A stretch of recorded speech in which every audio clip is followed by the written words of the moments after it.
পাবদা ধুদুলের ঝোল বানানোর জন্য এখানে আমি পরিমাণ মতো সর্ষের তেল গরম বসিয়ে দিলাম আর নুন হলুদ মাখিয়ে নেব পাবদা মাছ আর অল্প একটু দেশি চিংড়ি।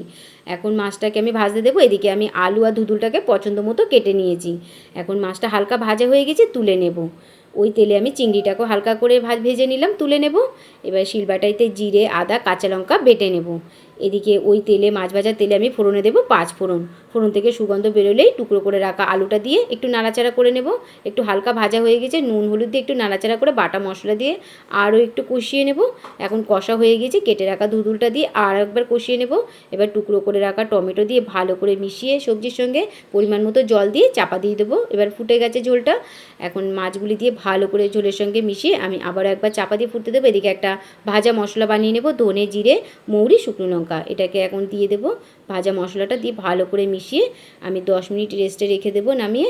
এখন গরম গরম ভাতে গরম গরম ঝোল তুলে নিয়ে মুখে দিতেই স্বাদে ফাটাফাটি।